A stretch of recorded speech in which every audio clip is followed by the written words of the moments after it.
What's up, everybody? Welcome to the latest edition of the Stephen A. Smith Show, coming at you as I love to do at the very least 3 days a week over the digital airwaves of YouTube and, of course, iHeartRadio.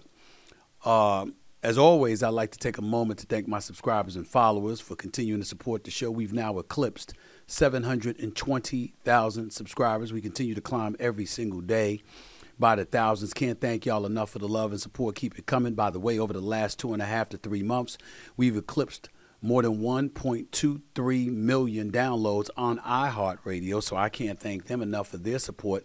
And for you all supporting me on the audio side, just keep the love coming, and I'm going to keep on coming.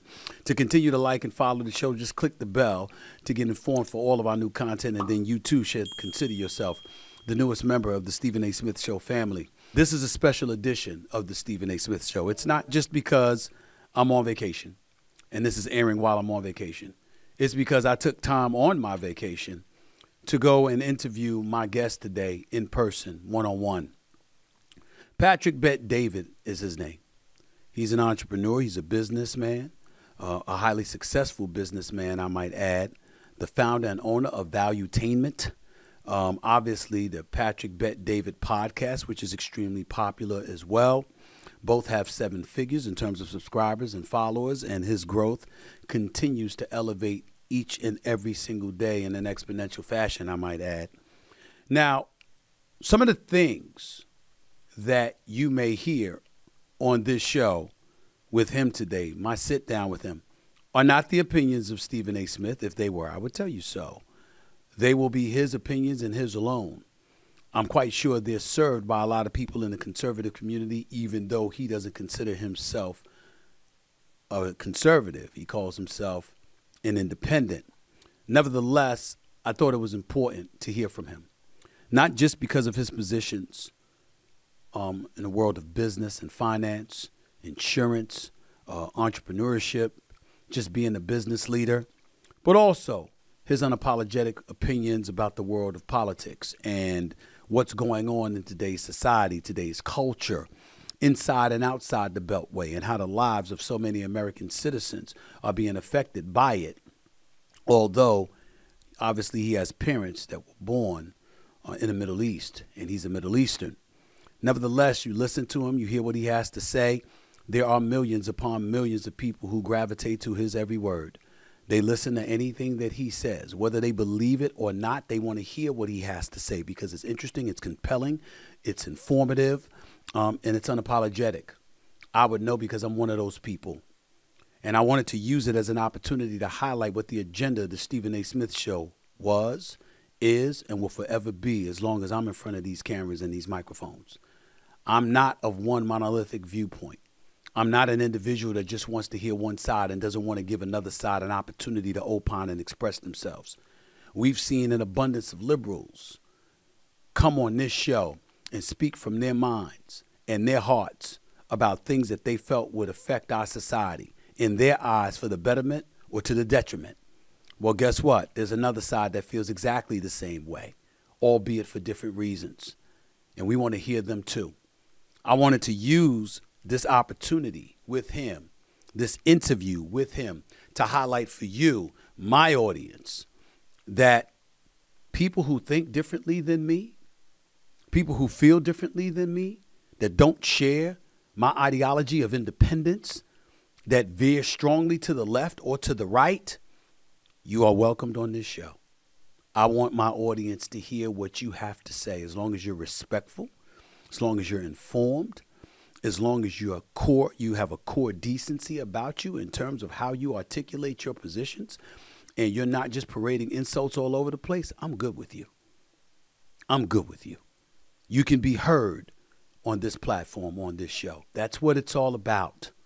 We can't move forward and get better as a society if we're not willing to engage in dialogue and make sure as many people as possible with a decent core about themselves get an opportunity to be heard. That's what I consider Patrick David to be. Patrick Bet-David, that is. I met him a few years ago when he came to New York to interview me one-on-one shortly after he had interviewed the late, great Kobe Bryant. We kept in touch sporadically over the years. I ultimately was a guest on his podcast. And for the first time, he's a guest on mine. We speak quite often these days, off the record, on the phone, or whatever the case may be. And I've grown to become very, very fond of him. And I think the feeling is mutual.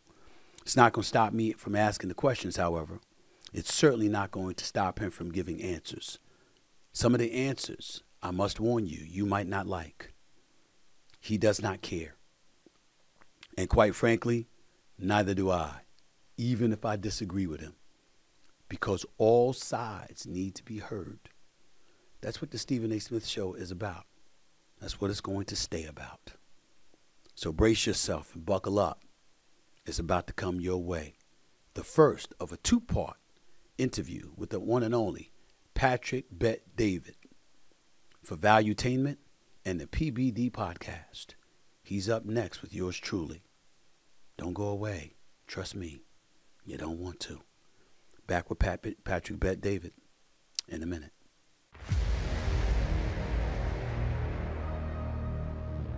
Everyone knows I demand excellence, and I'm in it to win it. So that's why I've teamed with Prize Picks, America's #1 fantasy sports app, to help turn my sports knowledge into some big-time money. In case you already didn't know, Prize Picks is a daily fantasy app where you choose 2, 3, or even up to 6 of your favorite players and then simply pick more or less on their projected stats. It honestly takes less time than it does for Asia Wilson to dribble up the court and hit that long-range game-winning three-point shot. Every basket, every strikeout, every goal gets bigger each and every single week. So download the PrizePicks app today and join a community of more than 3 million members. And if you do, PrizePicks will match your first-time deposit of up to $100. Yeah, that's right. You heard me. So go to prizepicks.com right now and use code SAS. My initials, of course, in case you didn't figure that out. Just use promo code SAS on PrizePicks to receive a first deposit match of up to $100, and then let the games begin. PrizePicks. Pick more. Pick less. It's really that easy. It is my honor and privilege to have my next guest. I'm not going to mince words. I got to get right to it because I've been waiting to interview this man. I don't even have questions in front of me because I know stuff is just going to flow right off of it about who I'm about to talk to next. The man for Value Entertainment, the PBD Podcast, Patrick Bet David himself is sitting right next to me. My man. How are you, my man? It's good to see you, buddy. buddy. How you doing? Going? I can't complain, man. I can't complain. First of all, how's life these days for you? Let me just get this straight because we're sitting here in the aftermath of a presidential debate. You are unapologetic about who you're going to vote for, and you have been telling everybody and their grandparents that you see what's going on the left, et cetera, et cetera. What has life been like for you over the last couple of weeks or so since that debate has taken place? Since that debate has taken place, well, I mean, this is probably the most. If we were to talk about a, person who is the face of a league, okay, in sports, you're a sports guy. If you were to say, what is the worst performance the MVP or the face of the league has had in a finals game, in a fight where you're so disappointed, who would you say, right? And no matter who you ask, left, right, or center, everybody will tell you this is the worst performance we've ever seen in the history of any presidential debate. Doesn't matter who you put up there. Reagan versus Jimmy Carter? No. This is Barack Obama versus Mitt Romney, the first go-round? Well, Romney got it the second go-round, and then Romney on the third go-round. I was on a flight one time with Bill O'Reilly from Burbank to Vegas, and this was an event he was doing back then, I think, with Dennis Miller. Just like, I don't know, whatever the time is when Romney and Obama are going back and forth. And I said, hey, what the hell happened? Romney had the lead in second debate. Third debate, he got all soft. He says, because Romney got feedback from his marketing team that single women voters don't like the way they were hard on Obama on Benghazi. He took that counsel and he lost. He could have beaten Obama, but he didn't go strong on the third one. No, there's never been anything worse than what we saw here. We've never seen anybody choke, not being able to deliver a single message, allowing Trump to have that one hit to say, honestly, I'm not going to lie to you. I don't know what he just said, and I don't think he even knows what he said. So now the real thing is going to be how quickly the DNC is going to be able to replace. If so, if not, There's many moving parts, but we're living in uncharted territories right now. We're going to see what's going to happen. You know, it's interesting because you've talked, and we'll get into all of this because I don't know too many people you haven't interviewed, to be quite honest with you. You sat down with me years ago. This is before you brought me to your studios here in Florida, but we sat down when you came to see me in New York City. You've interviewed the late, great Kobe Bryant. You've interviewed a plethora of other notable figures inside and outside the world of sports or what have you, but I know what level of passion you have for this particular subject. Are you of the mindset, even though I know that you want Trump to win, are you of the mindset that in Biden's case, he should step out of the race or he should finish the deal? Do you trust in his way to communicate any message with anybody? Do you trust him? Because this is how it works in the world of business, okay? Let's just say, Stephen A., you're running a $3.5 trillion a year company. Let's call this company USA, okay? Let's say I, on behalf of you, I'm going to go negotiate with another guy named G or another guy named Vlad. Let's just call him Vlad.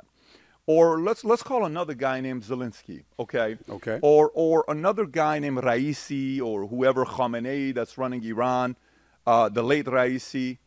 Would you trust Biden on behalf of you to go negotiate with any one of those guys? I don't think you'd say yes to that, I right? wouldn't. Exactly. So we are the owners of this country. We're the voters, right? We are voting for somebody on behalf of us to go negotiate in a favorable term for us. It's very simple. You have to negotiate favorable terms on the $200 billion we gave to Zelensky. You have to negotiate in favorable terms to put the fear in, Putin to not do what he's doing to, Ukraine. You have to put the fear in G. So to me, it starts that simple. It's not even about me and Trump are not friends. I've never broke bread with him to have like a conversation. You probably had more interactions with him one-on-one than I've had with him. I've met him at a UFC fight. Dana made the introduction. I've been to Mar-a-Lago a couple times. I've met his son. I've met him. I've met Don a couple times. I've never seen him since 2014. That's the financial advice he gave you. That's the last time we saw each other. When we were at a game, at the Knicks game, and he introduced me to Bill O'Reilly at that particular moment in time. And I was the person he called in 2014, when he was trying to purchase the Buffalo Bills. And he said to me on the phone, he said, Stephen A., I want to get the Bills. He said, but I got a feeling these folks are going to get in my way. And his exact words to me, and I've said this publicly, so I'll echo it to you. He said, if them fuckers get in my way, I'm going to get them back. I'm going to run for president. That's exactly what he said. He said this to you. He said this to me year? in 2014. Wow. He said it to me in 2014. He's trying to get the Bills. The price for it was $1.4 billion. Yeah. He wasn't able to get it, and there you have it. Yeah. So think about, by the way, I spoke to him and I said, I'd love to see you on Stephen A. It's one of the first things I told him. I said, I'd love to see you on Stephen A. I think that would be a entertaining interview if you interview Trump. I wouldn't run from it. I'd gladly interview him. I know you would. And I think it'd be very entertaining for everybody to watch. And if they're watching it right now, they ought to consider it, especially if they did Logan Paul. It'd be a very different kind of an audience to speak to because a big part of the audience listens to you. So for me, I just did 3 interviews today. Today's, whatever the day is, day after 4th of July, we're sitting here. You're working a day after 4th of July. Most of America right now is like, no, it's my 4-day weekend, all this stuff, right? We're grinding, we're working. I asked one of the guys, I said, hey, you're interviewing today. He says, yes. So you sure you want to work for a company that's working on 5th of July, day after 4th of July? He says, I asked the question myself, right? Do you think President Biden is working on the 5th of July? Do you think he's working 6 days a week the way Trump would do? Do you think he would pick up the calls? Do you think he would pick up the calls more than a Newsom? Do you think he would pick up the calls more than any of the other candidates? So the fact that they have him over a Trump as a candidate, I trust Trump in the locker room to sit down and talk to these guys with G.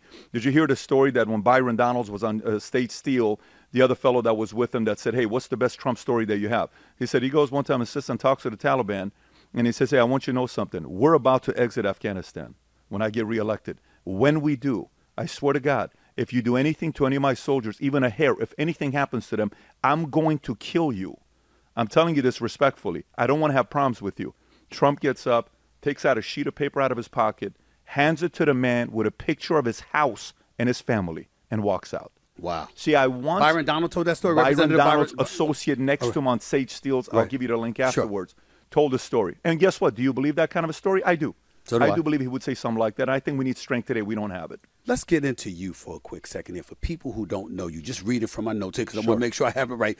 Immigrated to America when you were 10 years of age after your parents fled Iran as refugees during the Iranian Revolution. Is that correct? Yes. They were eventually granted U.S. citizenship, of course. You joined the U.S. military, served in the 101st Airborne after high school. Is that correct? It is correct. Okay, so look at the Patriots. I see you. Launched PHP Agency Inc., an insurance, sales, marketing, and distribution company before you turned 30. Yep. Is that correct? Yes. So when you think about yourself as a person living here in America, as a guy, family fled from Iran, you're here in America, this American citizen that you are, this pride that you have. Talk to me about what your vision is of what America should be.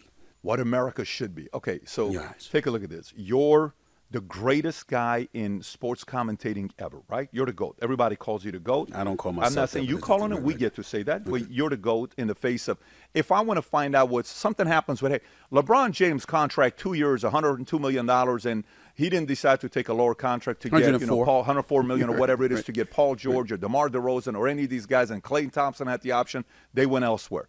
What does Stephen A. say about this? Oh, okay, got it. All right, I agree, disagree, but I want to know what you have to say, right? Okay. You're black. I'm Middle Eastern. Stephen A. had a 1.8 GPA in high school. I don't think you had a 1.8 GPA in high school, but I had a 1.8 GPA in high school. Parents got a divorce to each other twice. They married, divorced, then remarried. I'm born, then they're divorced. Okay, that's my upbringing. My mother's side, they were communists. My dad's side, they're imperialists. So their biggest, they were both the same religion, but politically they were on the complete opposite ends. One side, my mom's side, they would say rich people are greedy. My dad would say poor people are lazy. So who's right, who's wrong, right? When I was 14 years old, I come home one day, and I asked my mom, I'm like, Mom, politically, what are we? She says, we're Democrats. I said, really? Yeah. Why are we Democrats? Because Republicans are for the rich, and Democrats are for the poor. I said, no way. Yeah. I said, when I grow up, I want to be a Republican one day. I didn't say You said it just like that? Just like that. Wow. I said, when I grow up, I want to be a Republican one day. Now, I have no clue what we're talking about. I can't stand politics because politics divided the two people I love the most. I'm not even interested in politics, right? So I go to the Army, I get out, and I learned about financial services, and I get into it the day before 9/11. I'm working at Morgan Stanley Dean with it. Then I get into insurance. And then a regular guy like me in September of 2009, I started an insurance company out of Northridge, California. From 66 agents, I focused heavily on recruiting only. Because to move 500,000 insurance policies, I can't do it on my own. We went national. We built an insurance agency of 50,000 insurance agents. I sold it for a nice multi nine-figure check. I was 83% owner of the company. Excess of $300 million, correct? And it's going to end up being probably more because there's more things that are coming with it. And then I took that, and I always saw things as, what problem do you see? What is the solution, right? Every product or company we've ever developed, whether it's the Bedavid Consulting, you go to bedavid.com, it shows our 5x5 philosophy. At different stages, a founder goes through different problems. How do you overcome these 5 different problems? Manect, where I'm talking to a lawyer one time, and this lawyer, we have a 7-minute call. He bills me for 30 minutes. And I call him. I'm like, why are you billing me for 30 minutes? We had a 7-minute call. He says, well, because your minutes roll up. I said, not to 30 minutes. Right. He says, maybe to 10 minutes, 15 minutes. He says, no, that's what it is. I said, what do you charge by the minute? He says, no lawyer charges by the minute. I said, I'm going to build a website or an app one day that I get to pay people by the minute. Later on, we built Manect. You have a minute to connect. Let's Manect. And now on email, I can send you an email. The chance of a person, a cold email respond back is less than 1%. A DM is less than 3%. A tweet is less than 5%. Or a LinkedIn is 8%. On Manect, 94% response because you're paying for it. Right. So they'll respond back, right? So everything in America, when I look at is if we're going to be in the business of looking at only problems, look at the problem and then blaming him and blaming him and blaming him versus here's a problem, what can I do about it? If we're more going in the mindset of what can I do about it, we can decrease entitlement. We can get more people figuring out ways to make money on their own. We don't need to sit there and say, hey, we'll pay your college. Oh, don't worry about it. You don't have any money. You don't need to pay for it. We're going to forgive you. We keep going with this mindset of wanting to take pressure away from people. Then all of a sudden, one day we're waking up $34 trillion in debt. Who's going to pay for it? These kids are going to say, hey, Mom, Dad, what'd you guys do about all this stuff? Well, listen, we just kind of pushed the problem over to you. You guys figured it out. It's okay. It's not a big deal. You'll pay it off. How do you pay that kind of money?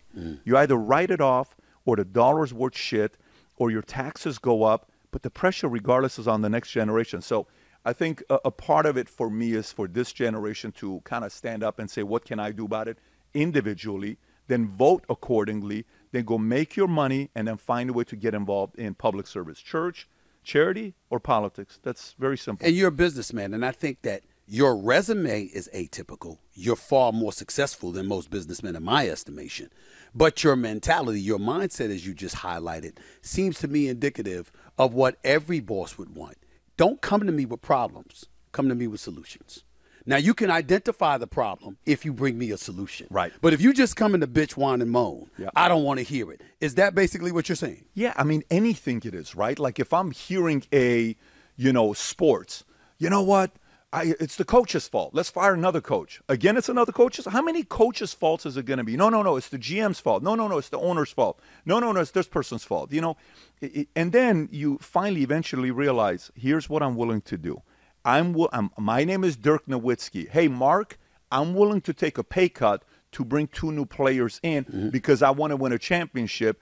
And I'm going up against a team called the Miami Heat that has Bosh, Dwayne Wade, and LeBron James. You end up beating those guys, yes. For the rest of your legacy, you're always going to be able to say you beat a prime Wade, a prime LeBron, and a prime Bosh. That's a pretty good story to tell.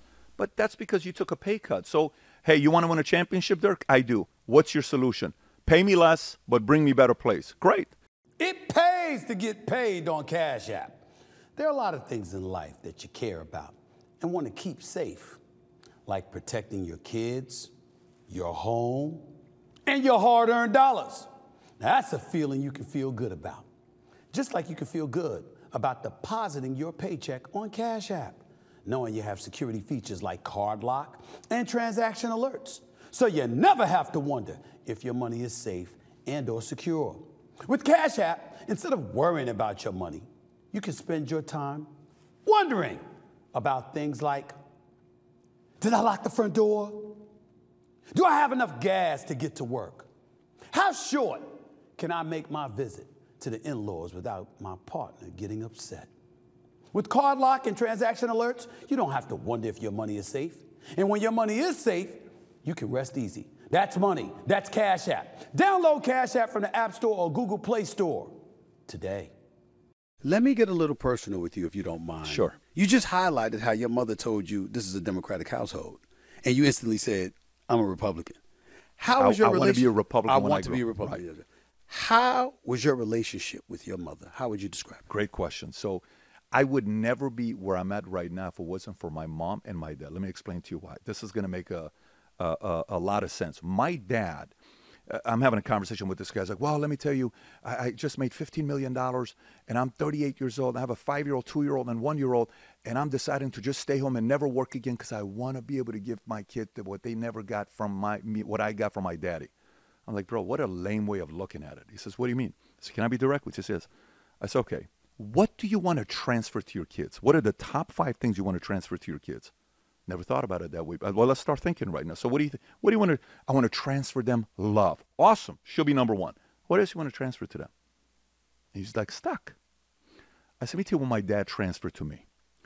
From the day I was born till today, my dad's worked 6 days a week. Not because he has to. He used to work because he had to. He stopped working because he had to, but he still works 6 days a week. In Iran, he worked from Monday. In Iran, the Sunday is Friday there. So we only have 1 day off in Iran. He would leave at 5 o'clock. He'd come at 8:30. Worked every single day. And he drove 2 hours to his job in a city called Karaj. We lived in Tehran, and he drove a Xi'an. Xi'an is like a Pinto in Iran. And then we had a Renault when we started making a little bit more money. So my dad taught me hard work. My dad worked at a 99-cent store in Inglewood down the street from Great Western Forum in a plaza for people that know that area right next to Video 2020. If you know what that area is, that's where my dad was. And he taught me never to be afraid of the truth. He was tough on me on keeping my word. He dropped out of school in 8th grade, knew nothing about math, couldn't read or write, but he shared values and principles to me, right? My mom, on the other side, was the most paranoid person I've ever met in my life. I've never met anybody more paranoid than my mom. My mom was always worried. You know, the warrior versus a worrier. My mom was the ultimate warrior, panic, anxiety, stress, a lot of it passed down from family, but she was always worried. So if I came home one day, I didn't know who I was with that day. I'd have to see where my mom is that day. Are you crying today?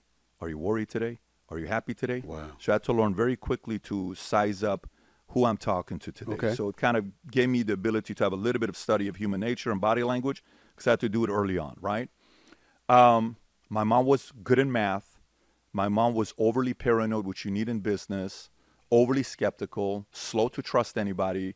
All of those qualities can work in your favor in business, right? Sometimes in personal life it can hurt you, but in business it can help you. They obviously clashed. They didn't work out.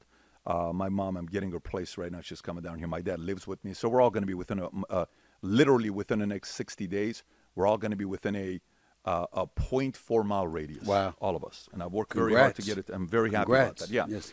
But, you know, when we're younger, we only see the ugly side of our dad or mom, and we're rarely seeing the good side. And my pastor once told me something when I was 25 years old. He says the father-son relationship or the parent-child relationship goes through 3 stages. First, you idolize them. Then you demonize them. Then you humanize them. Your goal is to go through the humanizing phase as quickly as possible. The later you go, the fewer time you're going to have with them relationship-wise. And how do you expedite that process, get through the humanizing stage? You can't, man. It's right. To each is different. You know, it's like you can't do it. Like, you know, how fast do you find a wife or a partner to be married? You can't expedite that process. That part is tough, especially nowadays. Marriage, all that's very, very hard. But you do your best to try to gain wisdom by making a lot of stupid mistakes fast. The faster you make mistakes, the faster you gain wisdom. Sometimes we make mistakes slower. I'm about making mistakes faster. And I learned that later on as well. What's the stupidest and biggest mistake you made? Trying to force to change people. So for example, rather than asking you who you want to be and what you want to do, it was just telling you who you should be. And that never worked. You know, I was in my first 7 years of being a sales leader. I never built anybody. Never. First 7 years, none of my sales guys ever made any real money. Maybe $50,000 to $100,000 a year, but that's not real money living in California. And then one day I took full inventory. I'm like, listen, you're making money, but how come your guys are not making money? You can't sit there and point it at them. Why is it? Then I realized, okay, driving people isn't based on what's important to you. It's about what's important to them. When I wrote the book, Your Next 5 Moves, move number 1, Stephen A., was who do you want to be? The sooner I can identify who you want to be, the better I know how to drive you, right? And everybody's driven by, you know, different things in life. Like I got 4 kids. My oldest is into politics and is into movies. He's 12 years old. So I'm taking him to, you know, the Film Academy here in New York the next couple of weeks to spend some time with him. My youngest son, 10 years old, he could care less about politics, and he's okay with movies, not crazy about it, but he's all sports. He's got the Bo Jackson body, like the big butt, the legs, you know, Dylan is the athletic guy. It's all he wants to do. He's in camps. He's playing with high school players right now, college players. That's all he's obsessed with, right? So the sooner I know what matters to them, I know my daughter wants to be a baker. My 3-year-old, I don't know anything about. Even my wife, I'm like, babe, what do you want to do? After we sold the company, we're in Monaco having a conversation, and we came back one time, and we're driving to go have our celebration dinner when we're selling the company. And I said, babe, what's next for you? She said, what do you mean? I said, what do you want to do next? She says, what do you mean, babe? I said, we just had a massive exit.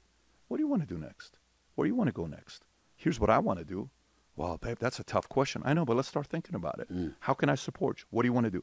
So forcing, biggest mistake ever. The moment I flipped at 28, 29 years old, everything became so smooth and easier to deal with people. Because if you didn't want to do it, I'm like, no problem. Do your thing. So it made you a better father? Oh, I mean, my oldest son really helped me be a better father. But I learned how to be a better father through my father and by making a lot of mistakes with people I coached early on. A lot of mistakes. Made you a better husband? Work in progress, baby. Work in progress. That's a lot of work. Marriage is the hardest thing you'll ever do. Because at least if you have 4 kids, you have 4 options. Right? When you're married, you don't have any other option. You know, at least that's the option. If you work with a client and you can fire a client, you know, you can You're fire. sitting next to one of my producers who just got married 2 weeks ago. There you go. You know, listen, and I tell everybody, you know, when it comes down to marriage, when I was getting married, this lady named Claudia, And her husband at the time, Alfonso, gave me a book. And it was called Advice from from Men and Women Who Have Been Married for Over 50 Years. You know what was the opening quote in the book? Marriage is the greatest mistake you'll ever make. Wow. The alternative is the market is filled with a lot of people right now in their 60s who have no kids. Yeah. I understand not being married, and you tried it once, didn't work out, and then later on it is what it is. But I encourage trying it. It's the greatest risk you'll ever take, but the rewards are, when you have a child, you're holding a child, you're talking to a child, you're having a conversation with them, and they grow up, and then now they're giving you feedback. You're having real good telling conversations. you what you're wrong about, thinking they know more than you. What a beautiful thing, man, to go through it. It's hard. It's annoying. It's hard. It's annoying. It's annoying as hell, Yeah. but it's very rewarding. And I tell you what, the thing about me, I've never been Especially married. your kids, if they're like you. Oh my Lord, oh my Lord, my two daughters are something special, man. But I tell you this much: it's the greatest thing that ever happened to me. And I think it saved my life because it gave me the balance. I'm able to dial it back, reel it back, and keep myself and elevate actually my level of control because I got them to think about it, not just myself. If I'm just thinking about me, oh Lord, who knows what mistakes I would have made. I'm with you. You know? Listen, I got to ask you this. I'm looking at this. 1.94 million YouTube subscribers. 5.69 million subscribers with Valuetainment. You talked about asking people, what do they want to be? What do they want to do? As you sit here today, with those numbers that I just threw out to you, with the impact that you're having, with your knowledge of business, the kind of impact and influence that you're exercising because of all the success that you've had with the PBD Podcast and other things, what do you want to do? So politically, I can't run, right? So Okay. that option is already out of the question. If laws were different, I would definitely entertain it. If that was the case, I would enjoy it. I think I have some ideas that I think would be entertaining to impose and sell and see if America would buy it or not. Right. But so if that's out of the equation, I have no interest in governorship whatsoever at all. Zero. Not interested. I don't want to do it. I think the Avengers, you got to kind of see what role you play. To me, media right now is going through a massive, massive disruption. Massive disruption. Look what's going on with the game this year, right? $110 million for the Dolphins Chiefs game. And now they're trying to buy potentially Super Bowl and pay-per-view. And maybe one day we're paying $99 to watch the pay-per-view Super Bowl. I mean, it's a very different, strategy right now with digital and how it's going. And look what you're doing right now. This is your show. You're doing digital, growing at exponential phase, with your own content. But everything today is about being able to control the narrative. If you're not able to influence the narrative yourself, other people will say it about you. But we're going to do our part to sell the values and principles we believe in the way we present our arguments. And the way we'll do it is we'll build the biggest army of business people that follow our consulting firm. We consult for a lot of businesses people don't know about behind closed doors. And our consulting firm, you can see it at bedavid.com. Bedavid Consulting has grown. We consult for 5,000 businesses, 60-plus countries. And it ranges from how to raise money, how to do this, how to do that. Well, I can vouch for you because you've given me advice, whether I've asked for it or not. Sometimes I've asked, sometimes I didn't have to, but I love our relationship. I give you credit where credit is due. Yeah, but that part for us on the business influence side, the politics side I started recently 3-4 years ago was always business content. And I'm always enamored by people like you, interview them. So long term, we'll be getting involved in movies, documentaries, OTTs. We're about to buy an 11-acre campus here to build out our own campus. But we'll be playing on the media space for many years to come. What do you enjoy most? Interviewing folks, talking to the fellas while you're doing your podcast, interviewing folks. Is it sports figures? Is it political figures? Is it just whoever the newsmakers are in that particular moment? What excites you most? What do I enjoy the most? Okay, the other day, this is going to be a curveball. So I'm sitting here. I get a call from one of my bookers. They say, hey, you know Jeffrey Epstein? Yeah. His brother wants to come and talk to you. Really? Yeah. The Mark Epstein? Yeah. Okay. Sounds good. When? Saturday morning. Comes here. We have a 2-hour podcast. Longest one he's done is 27 minutes. We sit right there, 2-hour conversation. Wild stuff that he said, right? That he's never said before. Next thing you know, hey, Ice Cube, what about it? You want to talk to Ice Cube? Of course I want to talk to Ice Cube. We're talking hip-hop. We're talking the music I used to listen to with Master Ace. I don't know if you remember Master Ace and RBL Posse and Rappin' Forte and You know, there's a part of me that most people don't know. I grew up with hip hop till 2003 is when I stopped listening to radio and all I listened to was audiobooks. I'm interested in talking to Ice Cube. I get a call from, Suge Knight from jail. Yo, P. I saw that. Yeah, and talking to Suge Knight, and we do 5, 6, 7, collect calls, and he's doing the call together. Or Sammy the Bull, or Kobe Bryant, or Shaq, or you. I'm interested in people. I like numbers and I like people. Two things I like a lot, numbers and people.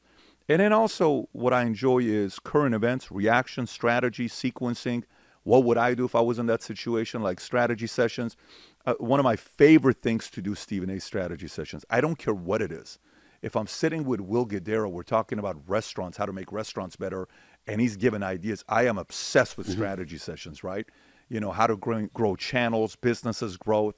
I enjoy doing that. But generally, I am very curious talking to people and learning. There you have it. That was part one of my conversation with Patrick Bet-David.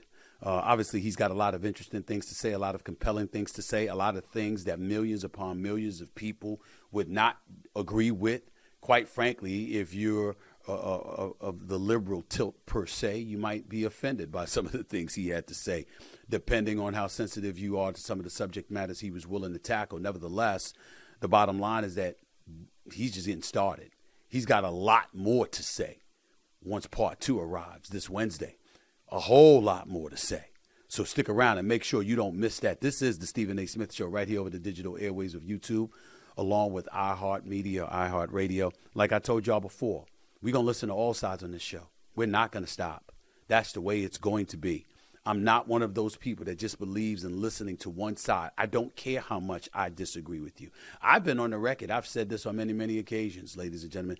I don't give a damn who I'm talking to.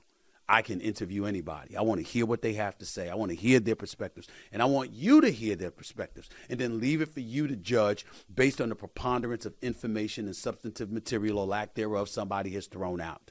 I don't ever think that anybody would accuse Patrick Bet-David of lacking substance. I can tell you that much. I'm interested in listening to what the man had to say. You thought part 1 was riveting enough. Wait till you hear part 2. Stick around. Don't miss it. Part 2 is coming this Wednesday. Until then, this is Stephen A. signing off. See you in a couple of days.